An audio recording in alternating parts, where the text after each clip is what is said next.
I think that Snowchester, that's right, Snowchester, not the Syndicate, is going to take over the Dream SMP. I know it sounds stupid, it sounds crazy, it sounds downright absurd, but I have an actual theory here, and if you give me just a few minutes of your time, I'll take you through the entire thing. Starting now, so let's establish our basis. There are a few well-established groups on the SMP, apart from Snowchester, like the Syndicate and Las Nevadas. Now, it's a bit of a no-brainer that groups are the key to power, right? Inherently, having more people makes that group more powerful with barely any downsides on the SMP. In exchange, a group of people gets a bunch of super important advantages. They can multitask, they can redistribute power amongst the battlefield with a much higher degree of control than an individual could. So if groups are the way forward, it only makes sense that given enough time, the largest and most powerful group would take over the SMP. Do you see where I'm going with this? You see, Snowchester is literally the most powerful group on the SMP right now, and just to back this up, I'm going to go through the strengths of Snowchester, then partially analyze it, then I'll rinse and repeat and do that for every group, and definitively show you that the B-Boys' new country is more than capable of growing a lot in size. Real quick, please subscribe. These are basically turning into like ad reads at the start of every video at this point, so I'll try and keep it short, but if you do enjoy the video at any point or my theory, please do just feel free to subscribe. Okay, so let's go through Snowchester's strengths then, shall we? The country, or at least semblance of a country, is one of the largest factions on the server with a whopping 6 members. This is not including Charlie Slimesicle, because I'm fairly certain he isn't going to be doing lore. Either way, Snowchester has a lot of people numbers wise, and that's just a start. It's also the only country on the SMP which has working usable nukes, which have been seen to even break bedrock and have a massive range. They're super powerful and basically all the leverage that Snowchester needs to be physically threatening to every other group on the SMP. Apart from that, Ranboo has a very unique set of powers that could easily be used and abused to great potential, most notably his Silk Touch hands, which can break and keep any block, including spawners, giving rise to basically infinite pigs and cake. Even though that's just food right now, it shows that there's potential for Ranboo to develop more powers and also use the Silk Touch hands to do other things. What things, you ask? Well, here's my theory. Ranboo is a part of the Syndicate as well as Snowchester, and I'll get to that in a second. And the main table of the Syndicate, the one thing that every member can access, and that would be the easiest to, theoretically, steal, is the End Portal. Access to the End, especially in the hands of a half Enderman, would be insanely powerful. Now, End Portals are unbreakable, sure, but this is where Snowchester has an ace up their sleeve. We know that the nukes that Snowchester has can break unbreakable blocks, like bedrock, and therefore that power is in their hands, or rather, in Ranboo's hands, which could be used in conjunction with whatever science makes the world go round in Minecraft to obtain end portals and access the end, giving Snowchester a huge advantage. I'm not saying that this will happen at all, I'm just saying that given the circumstances, it's a plausible theory that might happen. But to circle back, Ranboo is in the Syndicate and Snowchester at once, and this opens up a very interesting dynamic in the terms of espionage, or spying if you will. You see, because Ranboo is in the unique position of being in 2 groups at once, it means that his allegiance is suddenly that much harder to get, but also worth that much more. The group which Ranboo is more loyal to would get the added advantage of a double agent in another group, spying and gathering information constantly, as well as the ability for Ranboo to feed false information to the enemy, leading to a double whammy of an advantage. Now, Ranboo is infamously known for remaining loyal to people rather than groups, and this is what tips the scales in Snowchester's favour. You see, although it could be said that Ranboo's tie to Tubbo sort of cancels out with his tie to Phil and Techno, this imbalance would be undone by the fact that 2 people, Phil and Techno, is more than 1. However, we have one super important character who makes Ranboo and Tubbo's bond that much stronger, and who also has an extremely strong bond with Ranboo. Michael. Thanks to Michael, in 9 cases out of 10, Snowchester wins Ranboo's allegiance and thereby has all of the massive advantages that Ranboo brings. Let's move on from these guys to the other members of Snowchester then, because they're important and powerful as well.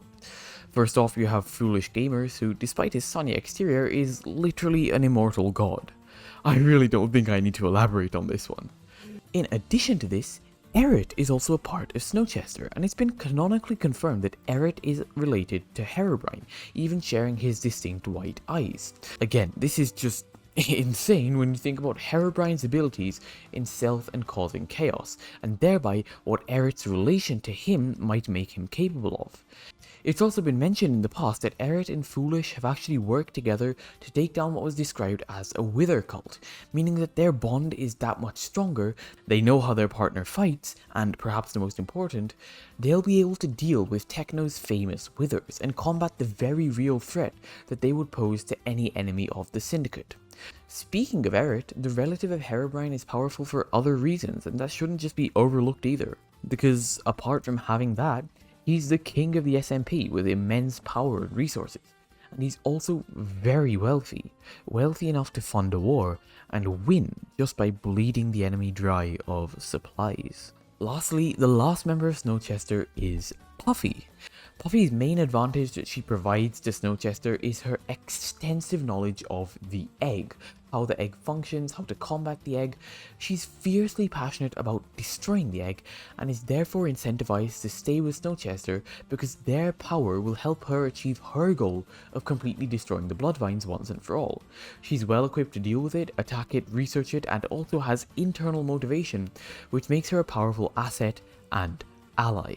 But it wouldn't be fair to only highlight Snowchester's strengths, so here's a quick rundown of their weaknesses.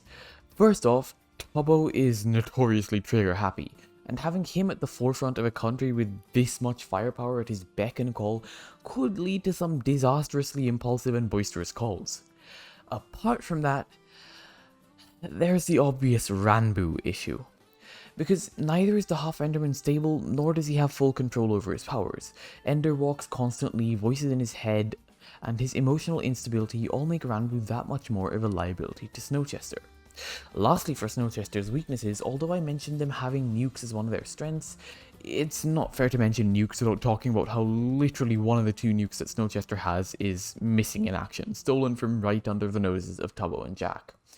Apart from the massive destructive capabilities of a nuke, the fact remains that because Snowchester was the only country to make nukes, this means that any nuclear attack, any usage of this nuke that Snowchester has lost and no longer regulates, could easily be blamed on Snowchester, making this stolen nuke a much bigger threat to them than it does to any other faction, although it does pose a threat to those factions as well.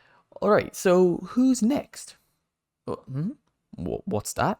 This video was written multiple days before the time you're watching it, and therefore there's literally just no way at all you could respond to my question.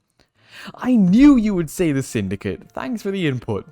Anyway, the strengths of the Syndicate are pretty self-explanatory. You have Techno and Phil, both skilled and veteran fighters who are experts at battle strategy, leading the pack and ensuring that the Syndicate always follows the best strategy possible in every skirmish. There's also the fact that Techno is one of the richest members of the SMP, with virtually limitless supplies of potions, armor, emeralds, ready to fund a war and keep the Syndicate self-sufficient. Apart from that absolute insanity, there's even more when you realize that Techno still has basically all of his Wither Skull stash, which he can unleash on any of his enemies at a moment's notice, probably even multiple times given the sheer volume of skulls that the Blood God has stockpiled. It's also a strength of the Syndicate that one of their members, Phil, is centuries old and therefore has the patience and innate ability to bide his time, to really just wait his enemies out. The way that Phil's abilities work is that he basically can't die from aging, meaning that he's inclined to risk wasting time in exchange for an advantage of any kind. He's like the anti-Tubbo in this sense, because Phil is sensible, old, and most importantly, experienced, which allows him the ability to make sure that he always has the biggest strategic advantage possible in every single situation. The Syndicate does also have its weaknesses as well though, and those are some pretty huge ones. For example, Phil only has one cannon life left, meaning that this is it for him. He won't be getting any more do-overs, and therefore is that much more vulnerable to basically all forms of attack. Adding on to that, as I said in the Snowchester strengths, the Syndicate, god that was a hard sentence to say, is very likely to be compromised by Ranboo, and it wouldn't be hard at all for him to smuggle absolutely insane amounts of information and resources from the Syndicate to Snowchester, compromising the former to an incredibly large extent and thus making this a massive weakness. To really top off this infinite cake that Ranboo is making though, to get that anti-Pac-Man style weakness pellet on top, there is one last thing to consider. Dream. Dream is pretty much universally hated on the server, in the lore of course, and Techno owes him a favor. He owes a favor to a man who everyone on the server wants dead. And that is a massive liability, especially since Dream's favors will likely get more and more radical and destructive the more time he spends trapped in prison. Yikes. For the sake of time and also having a well-paced and not dragged out video, let's move on to the last major group that we'll be looking at in this video, Las Nevadas. Las Nevadas is probably the group which poses the biggest threat to Snowchester, simply because of Quackity. Sam's material might is rivaled only by Technoblade, and with Quackity at the helm, planning, plotting, and strategizing, Las Nevadas will quickly become a much more powerful player on the server. Quackity has shown that he knows how to manipulate, lie to, and generally read nearly every character on the server like a book, and we know for a fact that Quackity as a character feels that the only way for anything to go right on the server, the only way for him to feel like he belongs, is to use force.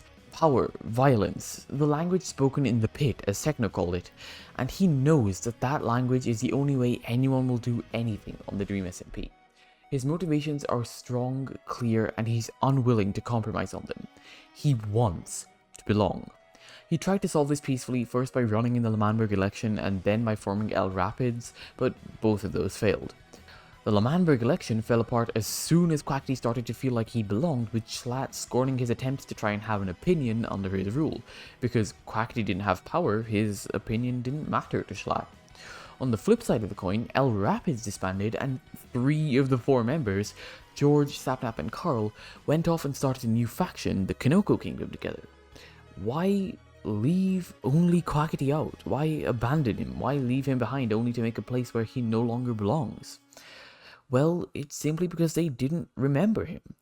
He wasn't significant enough to be remembered, to be told about Kanoko Kingdom, and this was made clear in Quackity's lore stream. Kanoko Kingdom held nothing against Quackity. Indeed, they were all still great friends with him, but because he wasn't at the forefront of their minds, because he wasn't important, because he didn't have power, he no longer belonged. And so Quackity's motivation becomes easy to see. He knows that he cannot and will not be able to control the SMP via brute force, and this realization is what makes him so dangerous. The idea of having a casino, of getting the SMP members hooked on this new shiny thing and using that to control the economy and thus gain power, is exactly the strategy that could counteract Snowchester unless identified and stopped early on. The main problems though that Las Nevadas will face, and the reasons I'm saying that Snowchester will beat them, are to an extent fairly similar. 1. Sam and Quackity's relationship is tenuous at best. Quackity constantly manipulates Sam, making him do things he normally doesn't want to do, making him compromise on morals he swore to abide by. Quackity has constantly used and pushed and manipulated Sam, who seems to be oblivious but really could catch on quickly. The second that happens, Quackity loses all his material power and by proxy any other forms of power he has, because Snowchester, or any other faction, especially the Syndicate, could then easily steamroll him without a second thought and just hold him hostage, reclaim land, or enforce policies. 2, and this sort of leads on from where I just left off, hence me saying they were similar before, there are only 2 people who are part of Las Nevadas. Only 2. This makes their bond that much more important, and also means that even when they're on the same side and working together just fine, they're always bound to be severely outnumbered by basically any rival group. There is just one person, one link, one bond holding Las Nevadas together, and since, like I said in point 1, that bond is tenuous at best, Las Nevadas is severely weakened. So that's all the evidence laid out and explained for you, and all of these factors make Snowchester the strongest group on the SMP. Given the members' bonds plural, they could easily rise to the top.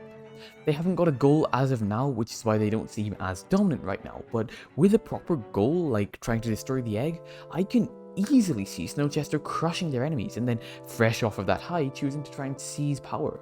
They have a formidable force behind their motives, and Tubbo now has, how do I put this, experience leading a group of people. With Ranboo by his side as a right-hand man, he could lead Snowchester to greatness. In addition, Puffy is motivated by her hatred for the egg to try and stay with Snowchester and keep her powerful allies close and happy, so that she can ask them for help with the egg, finishing off what's probably one of the most powerful alliances on the server till date, with a neat little rainbow-coloured bow. And that is why Snowchester will take over the Dream SMP. Bye!